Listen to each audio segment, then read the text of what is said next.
Boa noite, caros integrantes do nosso projeto de extensão sobre prevenção, conscientização sobre a prevenção de quedas em idosos.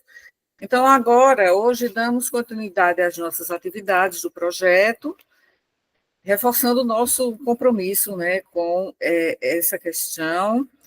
E o tema da nossa reunião de hoje é nutrição e quedas no idoso, um aspecto fundamental para a prevenção de quedas e a manutenção da autonomia e qualidade de vida dos idosos. Sabemos que uma alimentação equilibrada desempenha um papel essencial na força muscular, no equilíbrio e na saúde óssea, e que são fatores diretamente ligados ao risco de quedas e às consequências dessas quedas. Então, deixe-me ler o título todo, como colocou o Carlos aqui na apresentação. Nutrição adequada para a saúde óssea e muscular em pessoas idosas.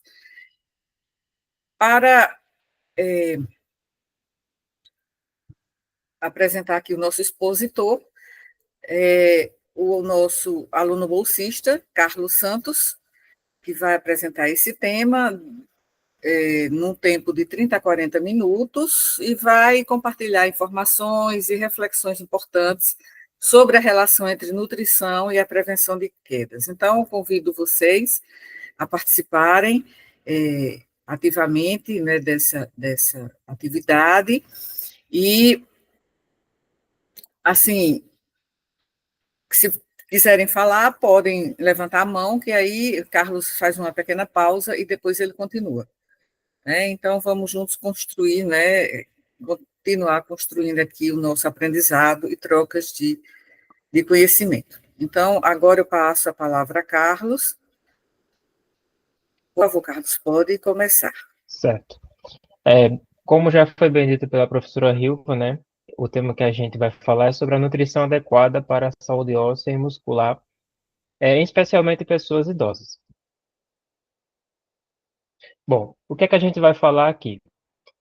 Introdução. O que é a desnutrição? Primeiramente, é importante conceituar isso, segundamente, o perfil social, biológico, nutricional e metabólico da pessoa idosa, da população idosa. As consequências da nutrição deficiente, assim como os benefícios da nutrição adequada, e formas de reposição alimentar desses nutrientes para a saúde óssea e muscular desse público em específico, Bom, introdução. O que é a desnutrição? Desnutrição tem-se no senso comum que geralmente pensa-se que é a falta de nutrientes, que realmente é também, e o baixo peso, Só que a OMS, que é a Organização Mundial da Saúde, ela se refere à desnutrição a um conceito mais amplo. Esse conceito ele abrange desnutrição, bem como o sobrepeso e a obesidade, Então, não necessariamente é uma questão de baixo peso, mas também pode ser um sobrepeso ou obesidade, só que com uma qualidade de vida que seja menor, E quando nós também falamos de desnutrição, existem alguns critérios que podemos destacar para poder afirmar que aquela pessoa, aquele paciente, ele está passando por um processo de desnutrição. A Sociedade Americana de Nutrição Parenteral e Enteral, por exemplo, a ASPEN, em 2012, ela trouxe para a gente uma forma de tentar classificar esse quadro, Então, ela disse o seguinte, dentre esses 6 itens, que é a ingestão insuficiente de energia, perda de peso, perda de massa muscular, perda de gordura subcutânea, acúmulo de líquido localizado ou generalizado, que pode mascarar a perda de peso, ou estado funcional diminuído pela força de pressão manual. Dentre esses 6 critérios, se aquela pessoa ela atender a 2 ou mais dessas características, ela provavelmente estará enfrentando um quadro de desnutrição, Agora, falando um pouco sobre o perfil social, biológico, nutricional e metabólico da população idosa. É o perfil nutricional, né? Como aqui a gente acaba de destacar, que de acordo com a pesquisa feita pelo IBGE, né, no ano de 2009, que foi essa pesquisa de orçamento familiar, a relação do baixo peso, que é o que aqui a gente vai levar no sentido de desnutrição, né? A relação do baixo peso, ela se manteve predominantemente na população de idosos de baixa renda. Quando se comparou, né, população de até um salário mínimo e meio per capita, constatou-se que essa população era a que mais sofria com a perda de peso, né? E também o fator da escolaridade.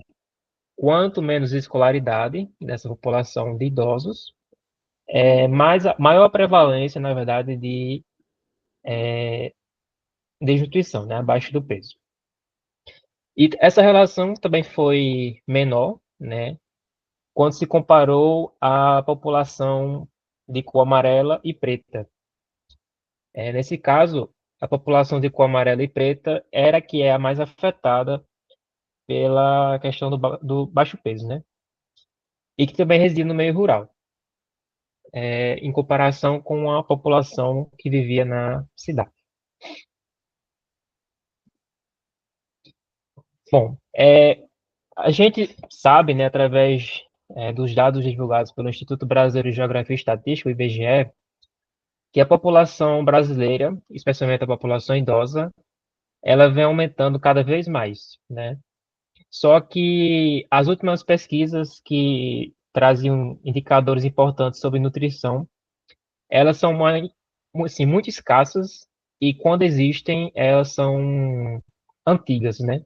Foram feitas já há bastante tempo atrás e já não são tão válidas assim para o cenário atual. Então, eu trouxe esse recorte aqui, que é sobre essa manchete, né? Que atualmente, dos 203 milhões de habitantes registrados pelo censo 2022 do IBGE, pouco mais de 15% desse total corresponde à parcela de idosos, né? Cerca aí de 32 milhões de pessoas. Tá? Assim, isso é importante para nós termos uma visão geral sobre a quantidade de pessoas que nós tratamos como idosos no cenário atual no território brasileiro, né? Bom, dentro do perfil nutricional, a gente pode destacar alguns fatores atuantes que podem induzir a desnutrição na população idosa, e que vai repercutir com uma questão do baixo peso, né? Dentre eles, nós podemos destacar a ingestão alimentar inadequada, né, que geralmente é o que primeiramente vem à nossa cabeça quando se fala em desnutrição. Só que essa ingestão alimentar inadequada, ela pode estar atrelada a fatores sociais, como a própria pobreza, né, menor poder aquisitivo, desde até mesmo o isolamento das pessoas que se encontram com maior idade, né? Sabe-se que pessoas de maior idade, geralmente, elas tendem a se isolar devido a um processo mesmo de afastamento das funções sociais. Isso pode repercutir também com uma alimentação ou um menor desejo, né, em se alimentar adequadamente, o que vai repercutir com baixo peso e desnutrição. Nós também temos fatores médicos e psiquiátricos, né, como a própria depressão, que atinge esse público, isso é um fator bem importante. E doenças malignas, como neoplasias, que também são bem recorrentes nesse público. Nós também temos outras etiologias médicas importantes que podem ser consideradas e devem ser consideradas, né? Como distúrbios endócrinos, diabetes mellitus, hipertiroidismo, doenças de órgão terminal, como insuficiência cardíaca, né?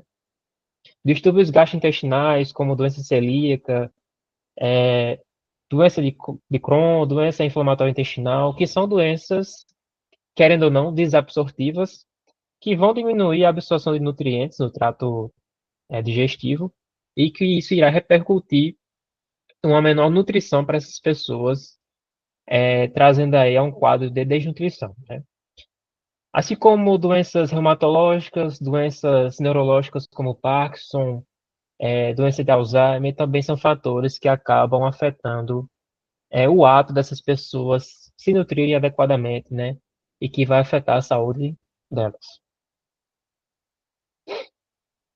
Bom, agora sendo um pouco mais específico, quando se fala em perfil nutricional, especialmente da população idosa, se tem a noção de que existem algumas vitaminas que são essenciais para que o corpo possa funcionar, especialmente nessa faixa etária, né? Por exemplo, a vitamina D. As principais deficiências de vitamina D, elas ocorrem nesse público devido à menor exposição ao sol, principalmente porque geralmente são pessoas que não, assim, não se expõem muito ao sol, né? Se forem pessoas, indivíduos institucionalizados, né, vivem em casas de repouso, abrigos, esses indivíduos às vezes não têm essa exposição adequada ao sol, o que irá desencadear menor desenvolvimento da vitamina D, né? Também existe a redução da própria síntese cutânea, que é um processo natural do envelhecimento, né? Então, e da mesma forma como a baixa ingestão dietética, né? Por exemplo, através de alimentos como os peixes, os laticínios, né? E etc. Quando nós observamos a classificação de vitamina D no perfil nutricional, observa-se que é considerado suficiência quando está entre 30 e 50 esses valores de vitamina D. Deficiência é quando ela está abaixo de 20, e a toxicidade é quando já estaria acima de 100 nanogramas por ml, né? Outro elemento bastante importante quando se fala em perfil nutricional das pessoas idosas, né, é o cálcio. O cálcio, muitas pessoas já sabem que ele é muito importante para a saúde óssea dos indivíduos, especialmente esse público, né? As principais deficiências, os motivos são a baixa ingestão dos laticínios e vegetais ricos em cálcio, né?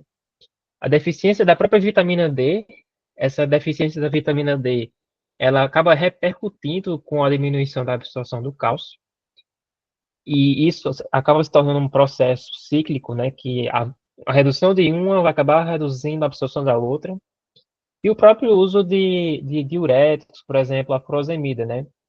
Como é que nós estamos falando de um público idoso, sabe-se que o público idoso geralmente tem mais comorbidades, como diabetes, hipertensão, e nesse caso, o uso do antihipertensivo, como a furosemida, pode desencadear aí uma menor absorção do cálcio, né? Quando a gente vai observar a classificação, temos que o cálcio total ali seria entre 8,5 e 10,2 miligramas por decilitro, né? Isso a concentração sanguínea, né? E essa deficiência seria quando fosse abaixo de 8,5, né?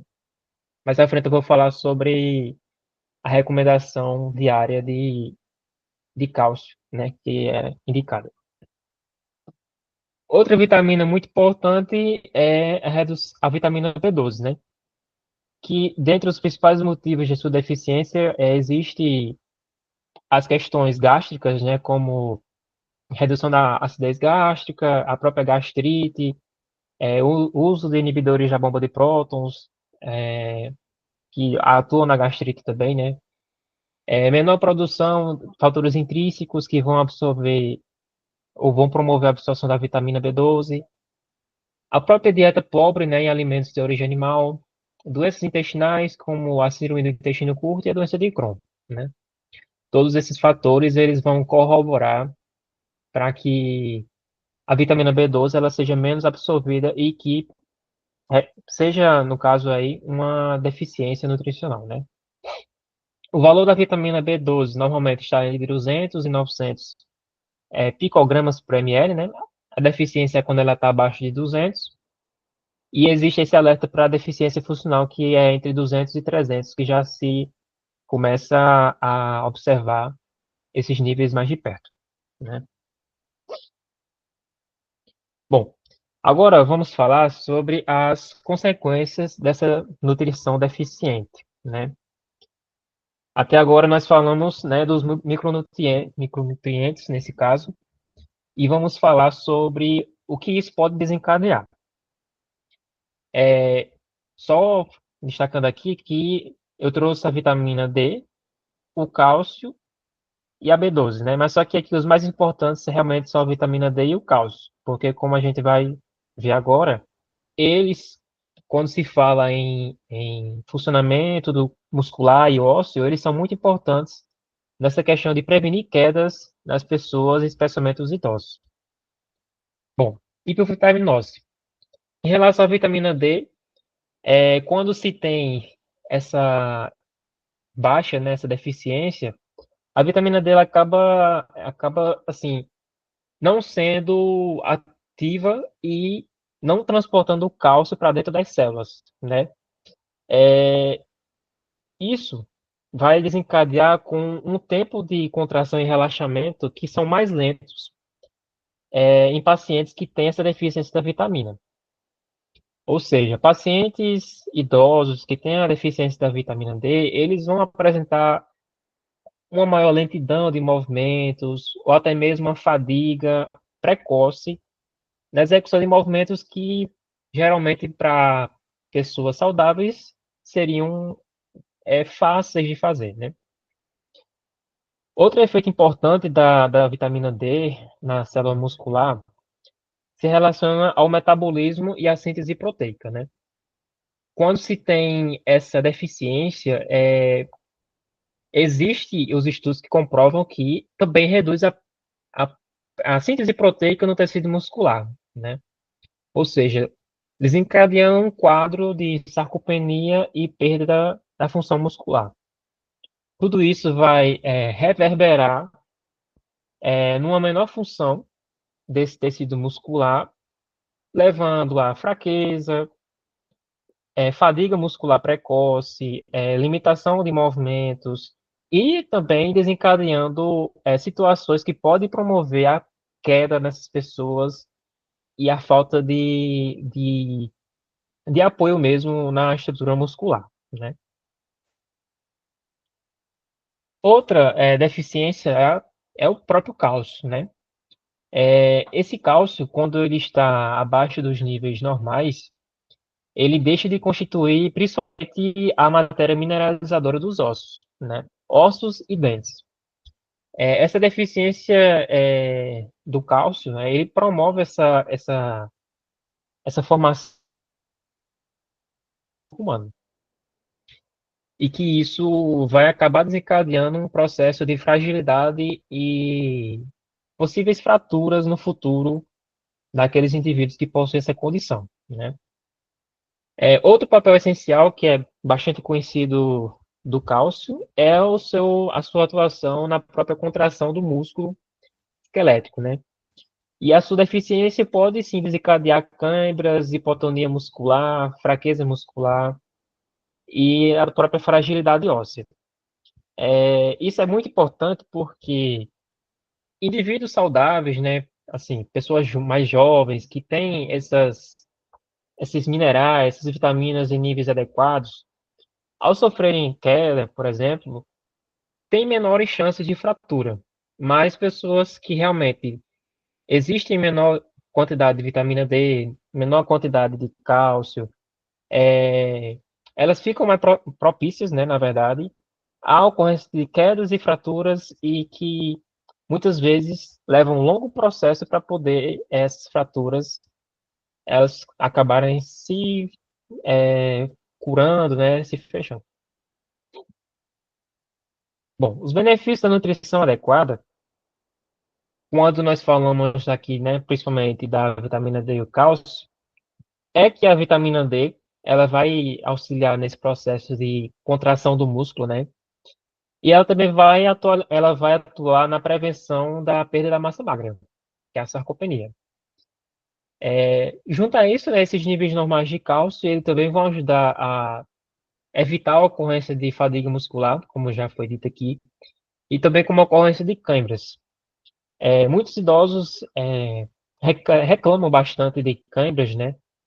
E talvez, muitas vezes, a causa seja essas deficiências de vitaminas e de minerais, como o cálcio, né? Outro fator essencial aqui é que manter os níveis corretos desses compostos acaba ajudando a prevenir doenças como a osteoporose e a osteomalácia, né? Se existe uma menor concentração de cálcio no sangue, uma hipocalcemia, né? A tendência é que o organismo ele atue para que esses níveis de cálcio sanguíneo possam ser repostos. E ele vai fazer com que esse cálcio seja tirado do osso e depositado na corrente sanguínea. Esse processo ele vai desencadear uma fraqueza óssea, porque está sendo retirado dali um componente, né? E esse processo pode desencadear doenças como a osteoporose e a osteomalácia, e que elas são muito prejudiciais para a estrutura óssea e muscular, levando à ocorrência de fraturas e etc. Inclusive, nós podemos ver nessa figura aqui como seria um osso osteoporótico, né? E é um osso mais frágil e que ele está sujeito a maior ocorrência de fraturas, né? Enquanto que esse osso saudável, ele é um osso mais denso, é um osso que ele é mais resistente a impactos, a tração, e que ele acaba se tornando mais resistente a fraturas, né, no indivíduo. Bom, aqui nós vamos falar sobre formas de reposição alimentar dos nutrientes para a saúde óssea e muscular, né? Sempre lembrando que eu estou falando aqui a respeito do cálcio e vitamina D, né? Como nós podemos repor esses nutrientes? Antes de qualquer coisa, em questão de planejamento de reposição de nutrientes, né? Ou até mesmo de montar uma dieta adequada para esses indivíduos, é preciso observar que cada pessoa, ela existe uma série de peculiaridades, como condição social, como poder aquisitivo, né? Que está aí interligado, condições metabólicas, porque principalmente numa população mais frágil, sabemos que existem algumas limitações quanto a assim, comer alguns alimentos, né, algumas restrições alimentares, e também existem as questões comportamentais. Eu vi um estudo, inclusive, que falava sobre isso.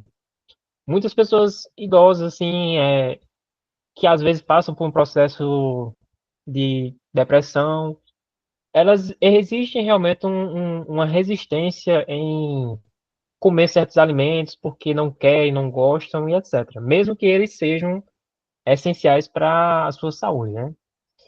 E existem também as limitações anatômicas, porque quando estamos falando de indivíduos idosos, nem todos são iguais. Muitas vezes, alguns podem ter limitações anatômicas, perca de dentes, limitação de movimentos, muitas vezes depende de cuidadores para que possam se alimentar adequadamente, né? E até mesmo isso deve ser pensado quando for alimentar essas pessoas, pensar no alimento que elas podem comer, né?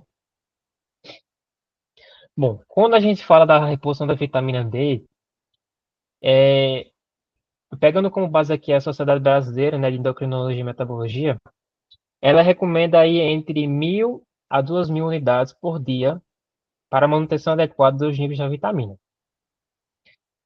Quando se tem esses níveis abaixo de 20, que seria ali o limite inferior da vitamina, né? O recomendado seria de 50.000 unidades por semana durante 8 semanas, seguido de 1.000 a 2.000 unidades para manutenção. Em casos especiais, que nesse caso seria com necessidade maior, e aqui ele traz os exemplos, né, como idoso com osteoporose, fraturas recorrentes, obesidade, doenças renais, ou uma absorção, né, como a doença de Crohn, doença celíaca. Esses indivíduos eles deveriam necessitar entre 3.000 a 5.000 unidades por dia. Só que nós vamos ver que muitas vezes, através de apenas de alimentação, isso é muito difícil. Por exemplo, eu trouxe essa tabela que ela traz alguns alimentos muito comuns na mesa do brasileiro, e os níveis, as unidades de vitamina D que existem em cada alimento deles. Eu trouxe aqui 3 exemplos, destaquei aqui que no caso seria a sardinha, a gema de ovo e o leite fortificado. É, quando a gente compara esses idosos, né, com necessidade maior, que seria com osteoporose, fraturas recorrentes, obesidade, vê-se que a necessidade seria de 3.000 a 5.000 unidades por dia. Se nós pegarmos a sardinha, sabe que a sardinha geralmente é 40 gramas por unidade, né? Ela teria aproximadamente de 80 a 120 unidades de vitamina D em cada unidade. Ao mesmo tempo, o ovo, ele teria cerca de 20 gramas, né, o ovo, e de 12 a 16 unidades de vitamina D por gema. E o leite fortificado seria de 40 a 100 unidades por copo, né? No caso aqui, um copo de 200 ml. Então, eu acabei fazendo um cálculo aqui para termos uma noção desses valores, né? Considerando aqui uma recomendação, seria o limite inferior da recomendação, né? De 3.000 unidades de vitamina D por dia, nós teríamos que combinar aqui cerca de 5 sardinhas, que seria aproximadamente 400 a 600 unidades de vitamina, né? 4 ovos, que seria de 48 a 64 unidades, e 3 copos de leite, que seria de 120 a 300 unidades. E o total estimado seria de 568 a 964 unidades. Se repararem bem, a gente observa que esses valores foram muito inferiores à recomendação diária, né?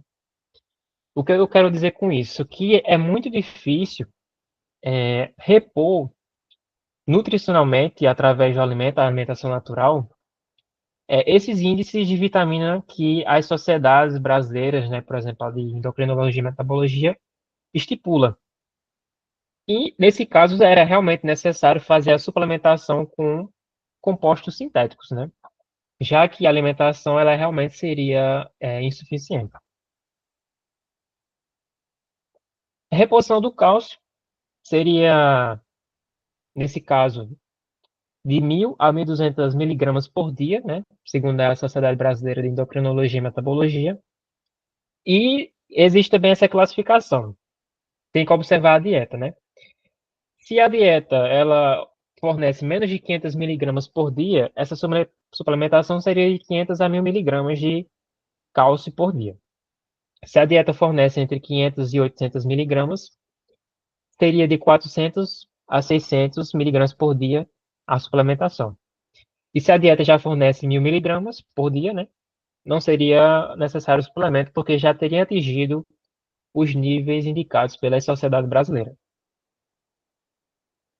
Nesse caso, eu trouxe esse exemplo também, pegando aqui como alimento, né, queijo parmesão, sardinha em lata e o leite integral.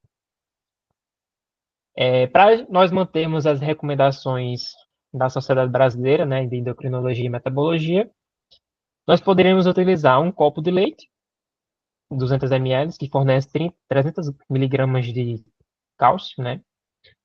Uma fatia de queijo mussarela, queijo parmesão, fornece 330 miligramas. E 100 gramas de sardinha, que forneceria aproximadamente 440 miligramas de cálcio, né? E esse total seria de 1.070 miligramas de cálcio na dieta. Observamos aqui que a reposição do cálcio ela acaba sendo mais fácil, né? Acaba sendo mais fácil para aquela pessoa que necessita dos níveis adequados, né? Bom, e quando a gente observa isso, a conclusão que nós chegamos é a seguinte: a vitamina D realmente ela é mais difícil de repor através da alimentação natural, enquanto que o cálcio ele acaba se tornando mais fácil de promover essa reposição realmente, né? E que nós também vimos que a importância tanto da vitamina D, tanto do cálcio, tem a ver com essa prevenção e promoção da saúde muscular e óssea. E essas duas em conjunto, elas vão atuar para que essas pessoas, nesse caso os idosos, eles possam estar menos propensos a situações como quedas, como fraturas, e que situações como essas que poderiam até mesmo desencadear situações mais graves, né, em algumas ocasiões. Então, nós chegamos a essa conclusão e que esse estudo e esse tema ele é muito importante para toda a sociedade, principalmente num país em que a cada vez mais a população idosa ela tem grande representatividade. E muitas das vezes elas acabam sendo esquecidas de forma equivocada, né? É isso que eu tenho para falar. Essas são minhas referências. Muito bem, Carlos, parabéns pela sua apresentação.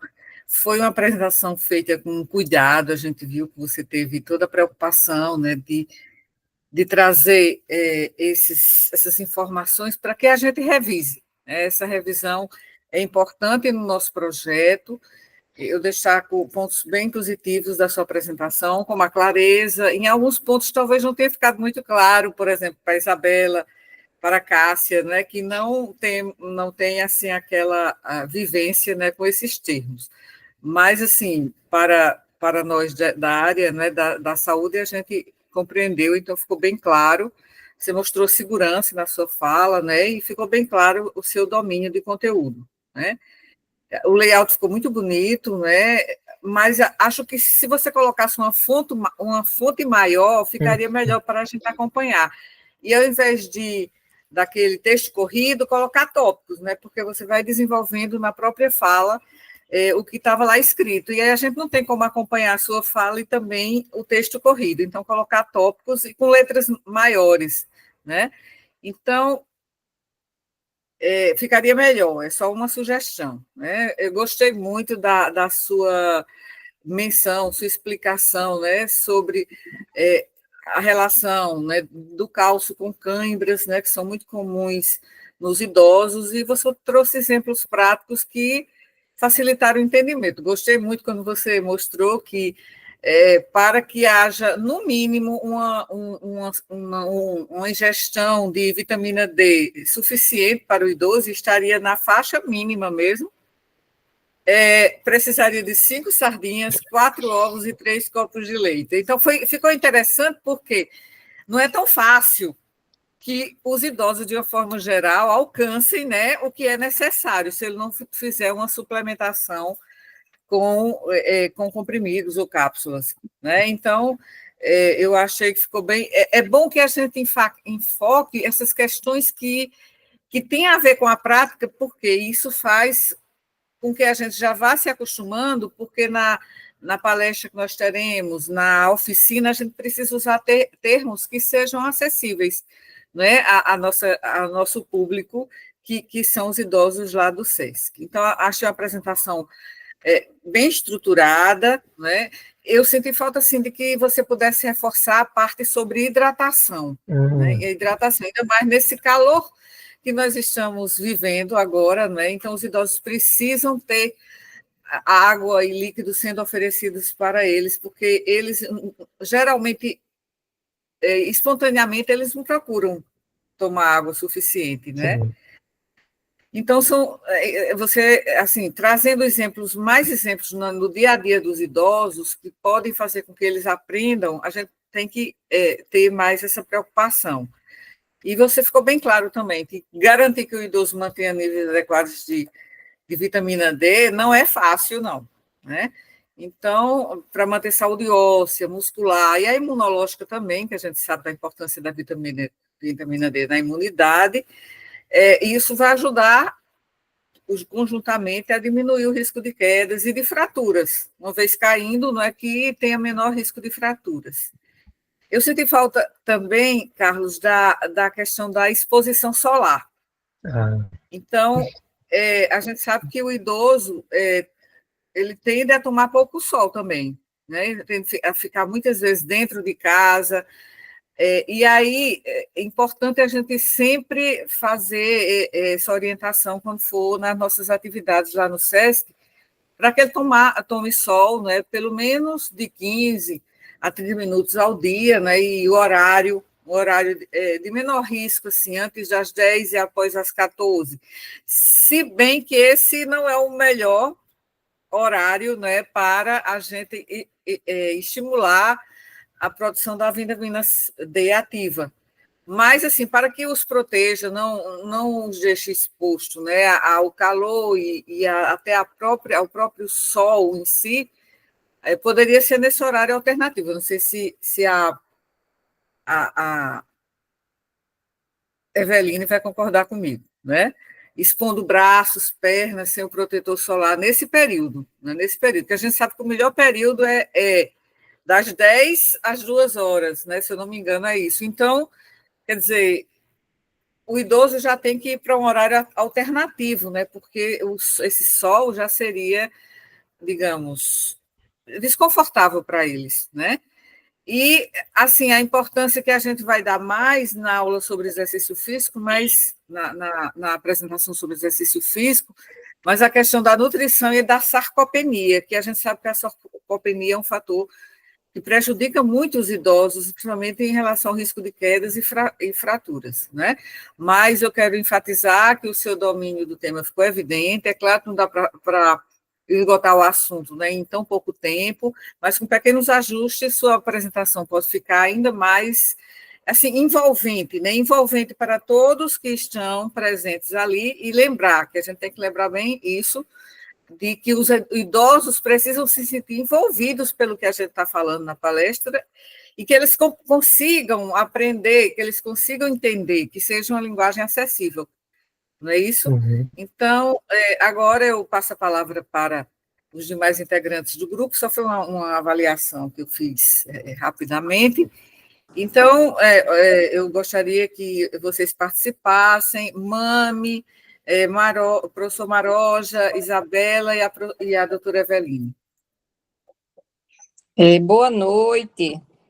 Boa noite, Eveline. Também quero parabenizar Carlos pela apresentação, a linguagem foi bem clara,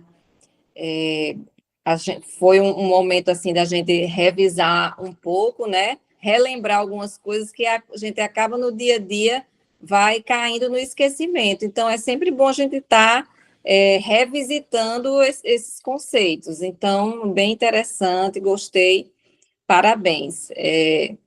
Como estudante já está falando bem assim, quando tiver formado já vai ter toda a desenvoltura. E realmente é importante demais essa questão nutricional. Inclusive, tem um momento da aula que eu faço para os alunos do P5, da faculdade que eu ministro aula, que é sobre a importância da sarcopenia, a importância da osteoporose, do risco de fratura, e que isso está sendo muito evidente nos congressos de geriatria. Todo congresso de geriatria sempre tem uma mesa, sempre tem um curso pré-congresso voltado para sarcopenia, nutrição do idoso, prevenção de osteoporose, tudo relacionado também a essa parte da alimentação, né?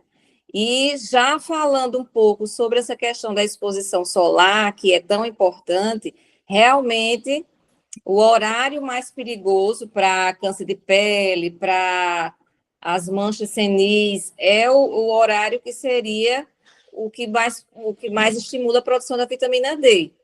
E aí a gente fica naquele impasse. Vamos estimular o banho de sol no horário que seja mais conveniente para não ter o risco do câncer de pele, ou no horário que vai favorecer essa produção da vitamina D.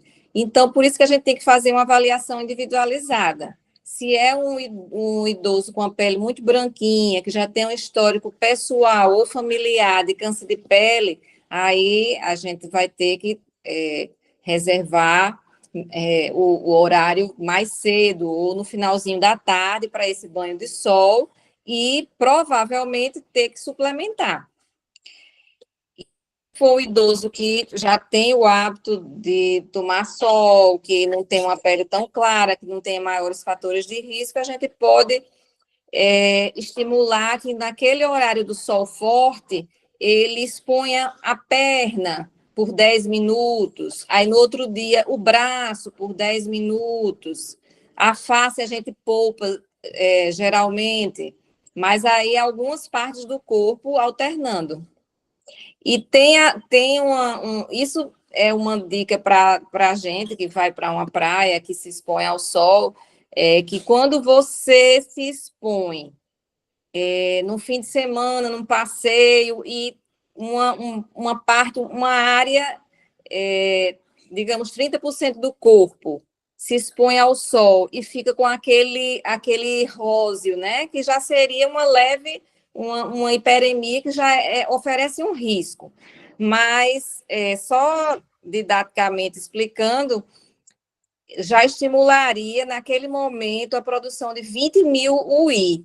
Então, naquela semana, ele já estaria com a sua vitamina D em dia por 7 a 10 dias. É claro que a gente não vai estimular que isso aconteça, mas algum jovem que fez um passeio, se expôs ao sol, ficou um pouquinho vermelho no braço, na perna, pronto, digamos assim, naquela semana já não precisa tomar a sua vitamina D, né? Ou já não precisa mais se expor ao sol, já se resguarda por alguns dias a mais. Mas é isso, infelizmente, a questão da exposição, a gente tem que ter muito, muito cuidado, e principalmente daqui para frente, né, que o risco está se tornando maior, os raios ultravioletas. É verdade, cada vez mais, né? E assim, isso é importante que você falou, porque como a vitamina D é uma vitamina de depósito, então essas horas, né, que a pessoa se expõe, ela já garante por alguns dias, né? Mas como disse a Eveline, se a gente for falar isso, então os banhos de sol vão diminuir muito a frequência. Não, eu já dei uma estimulada agora, e aí vou ficar a semana sem precisar me estimular, né? Mas aí, nesse caso, não precisaria ser todos os dias, né? Poderia também considerar dia sim, dia não é, Eveline? Não é ou como uma parte do corpo de cada vez, não é? Sim, uma parte do corpo de cada. Sim, exatamente, esse rodízio das partes que estão expostas, né? É diferente da vitamina C, de outras vitaminas, que elas são hidrossolúveis e elas não são de depósito, né? Então, o excesso é eliminado pelos rins. Elas são a vitamina B é de depósito, é uma vitamina que fica em depósito, né, por alguns dias. Muito bem. Eu vi que você colocou aí na suplementação, né, para mostrar que realmente o que nós consumimos, e considerando especificamente o idoso, o que o idoso consome na alimentação, em termos de vitamina D, geralmente é insuficiente, né? A questão das 5 sardinhas, 4 ovos e 3 copos de leite. Nenhum, acho que nós assim, que não somos assim, não somos, essa foi ótima. Nós não somos assim, não estamos em tanto risco, se bem que eu considero que eu sim, mas eu não chego a esse patamar, né? Mas aí eu suplemento a vitamina D. Então, é importante que a gente tenha isso em mente, e uma questão prática, assim, nos ajuda a entender, né, por que é tão importante prestar muita atenção à reposição da vitamina D no idoso.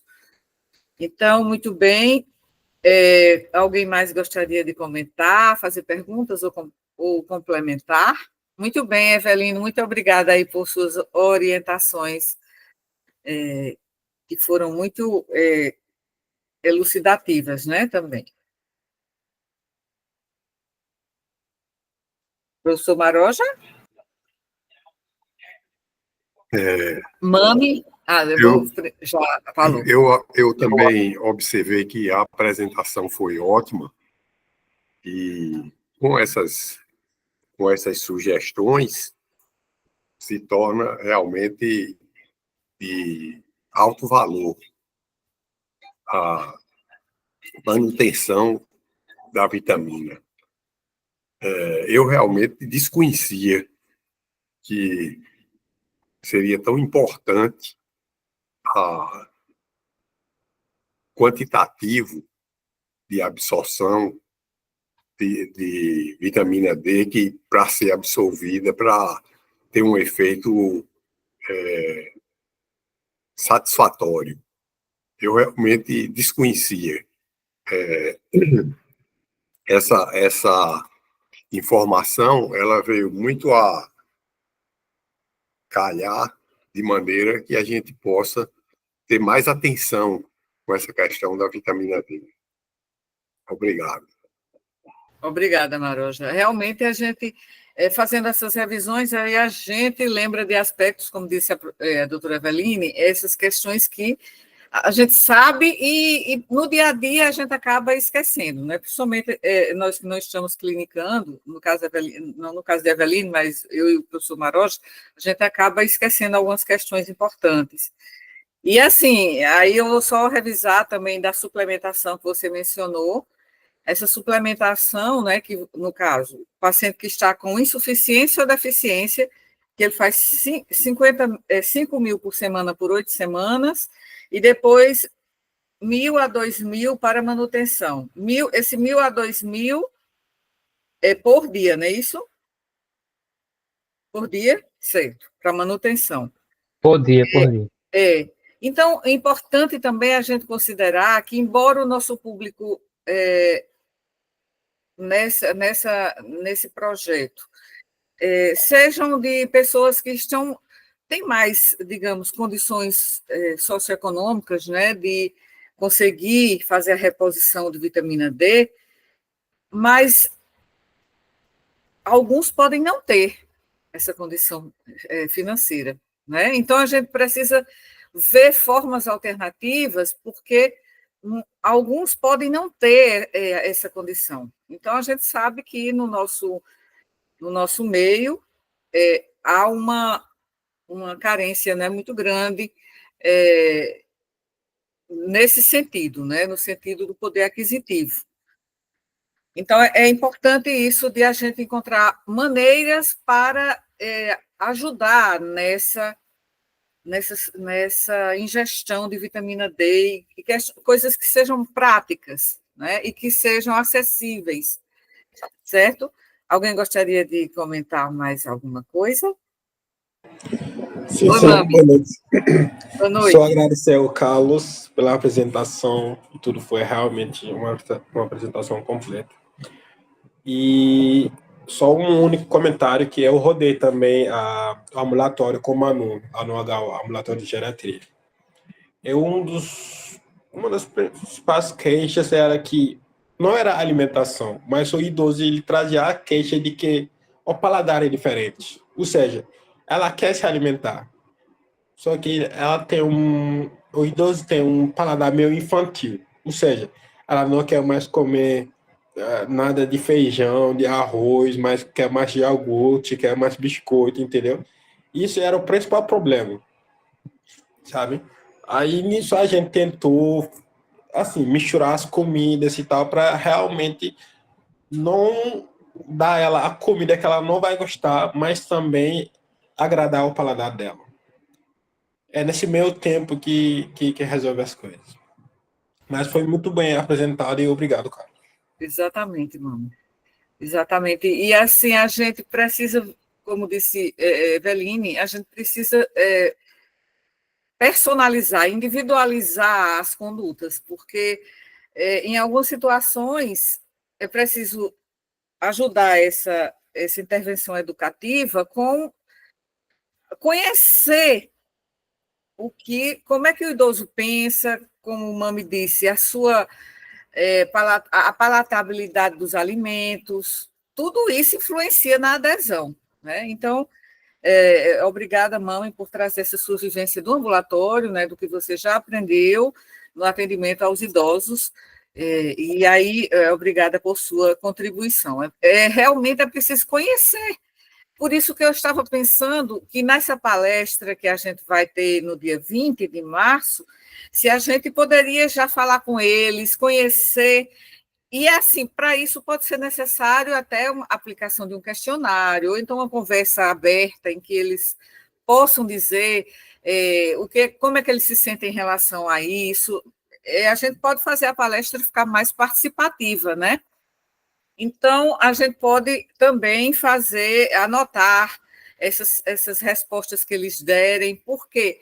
Porque a gente vai ajustar também a nossa oficina à realidade e às necessidades deles. Então, é importante isso, e que uma me lembrou, né, que às vezes você diz, não, você precisa consumir peixe, você precisa consumir ovo, você precisa consumir hortaliças, vegetais, não é? Aquelas folhas verdes, mas se o idoso ele não gosta, e além disso, mami, o idoso já tem uma alteração no paladar, né? Ele sente menos o sabor dos alimentos pelo próprio processo de envelhecimento. Então, ele tem às vezes o que a gente chama de disegeusia, né, em semiologia, que é uma distorção, uma alteração do paladar. Então, tudo isso precisa ser levado em conta para que a gente, ao conhecer as necessidades desses idosos, possa individualizar as orientações, né? Então, na oficina também isso pode ser útil, a gente conhecer as necessidades e o que pensam eles. Então, por isso que, no dia da palestra, a gente tem que planejar alguma coisa que faça com que eles falem, que eles dizem como eles se sentem em relação à questão mais ampla, que é quedas, e a questão mais específica, a nutrição e a importância na prevenção das quedas, né? Então, tem alguma coisa... Isabela, você gostaria de perguntar algo, até de suas vivências, né, com idosos, ou que você já observou? Não, eu quero parabenizar Carlos, foi uma apresentação, embora eu não tenha conhecimento do assunto, tem palavras que realmente eu não foge do meu entendimento, mas achei interessante quando ele colocou, né, a quantidade de sardinha e tal, e eu na mesma hora que eu estava lendo, eu disse, meu Deus, tem que suplementar. E aí veio eu disse, será que a geriatra dela tem pedido vitamina D para ver quanto é que tá? Porque eu mesma suplemento 50 mil UI por semana, eu. E aí eu vou Lembrar que atrás esse disso, lembre-se que essa semana é, com a minha mãe para saber, porque é muito importante, né? sim, sim, sim. E lembre-se que essa dose de 50 mil por semana, que você pode tomar em um dia, né? Tomar esses Sim, eu 50 tomo um mil dia, uma vez unidades. por semana. Então, uma vez por semana, exatamente. Mas é importante saber que, assim, que depois de, o quê? 8 semanas, Eveline? 8 semanas ou 10 semanas, não sei, mas que o Mami colocou aí. O Mami não, desculpa, Carlos. O Carlos colocou aí, que é essa orientação, né, da Sociedade Brasileira de Endocrinologia, que depois disso a gente fica com uma manutenção, né? Isso, porque é um De mil depósito, né? Eu não de, sabia sobre agora, que é, é um depósito, ou seja, vai armazenando ali, né? e assim, saber também se o que a gente tem é uma deficiência ou insuficiência, né? Sim. Mami, pode falar, Mami. Não, foi um acidente, eu só mexi no celular. Certo, tudo bem. Pois é, Isabela, E exatamente. outra coisa, no caso da minha mãe, ela tem várias outras situações, ela é intolerante à lactose, intolerante a glúten, tem outras coisas que muitas vezes o idoso ele não pode tanto consumir e realmente tem que suplementar. Aí cai Exatamente. naquela situação que muitas vezes ele não tem condição financeira. Enfim, é bem Pois difícil, é. sabe? Eu fiquei E, pensando é, aí. e até para você prescrever a suplementação, é importante que a gente lembre que a variabilidade de preços é enorme. Sim, Tem apresentações da vitamina D com 50 mil unidades que a maioria dos idosos não tem poder aquisitivo para comprar. Mas já isso. tem outras apresentações que são boas e que são de um preço bem mais acessível.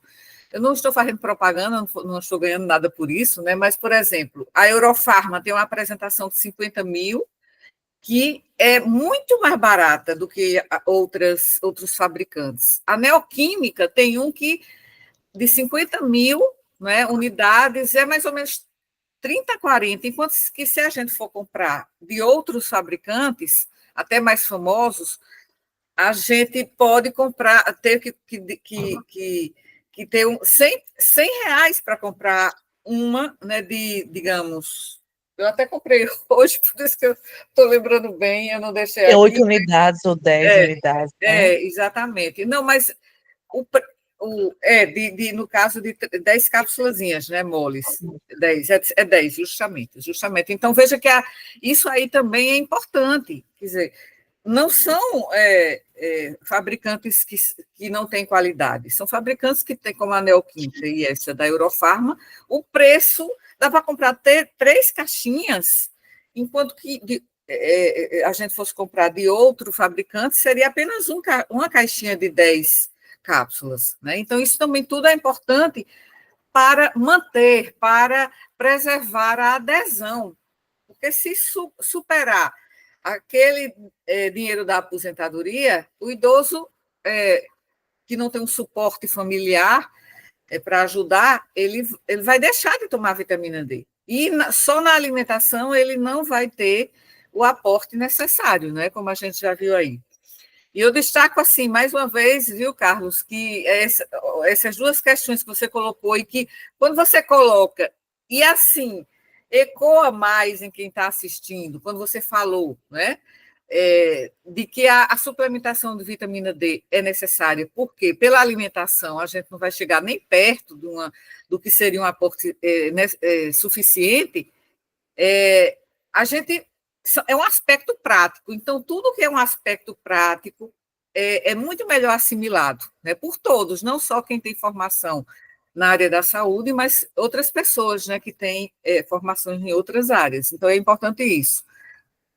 Então, eu acho que já falamos nossas. Eu só queria colocar uma questão que a gente poderia também incluir. Sim, Maroja, por favor. Eu gostaria de perguntar ao Carlos se ele viu uma referência a respeito da associação com a vitamina K2 para ter uma eficiência na absorção da vitamina D.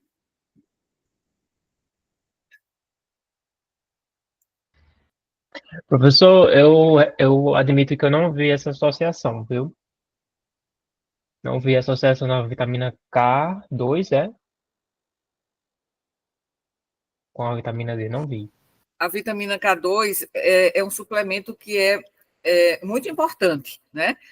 Porque tanto ajuda a melhorar a absorção e a ação do magnésio, que é outro elemento importante, quanto ajuda nesse sentido de melhorar, né, a ação da vitamina D. Eveline, por favor.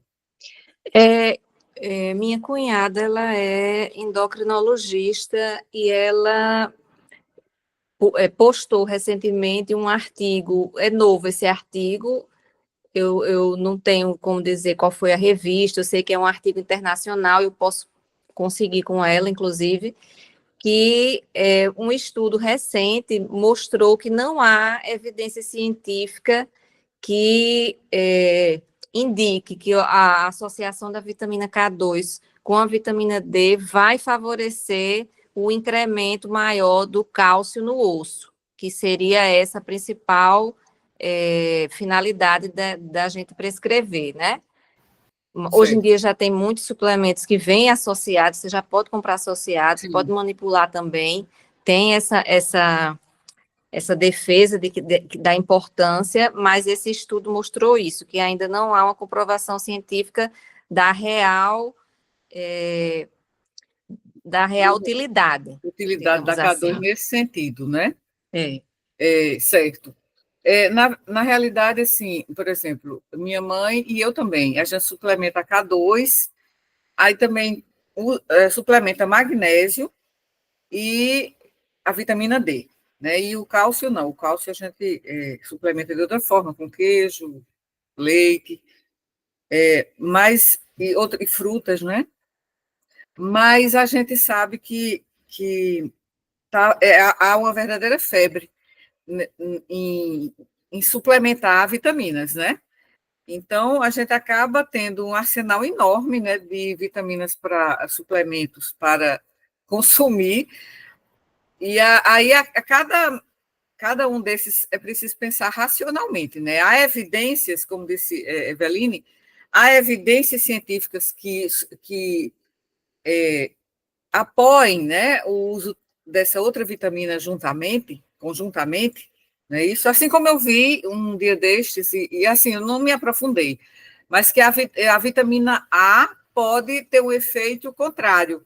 Eu não sei se isso procede, mas eu li um artigo, de vez em quando chega artigos ao meu e-mail, eu abro rapidamente e leio, né? Mas não me aprofundo, mas depois eu vou ler mais sobre isso, no sentido de que a vitamina K poderia diminuir o efeito da vitamina D. Eu não sei se você poderia dizer alguma coisa a esse respeito, Eveline. Aproveitando aqui, Eveline foi tirando dúvidas. Não, sobre a vitamina A, eu não tenho como de falar nada, não, mas posso também Certo. procurar saber. Ok.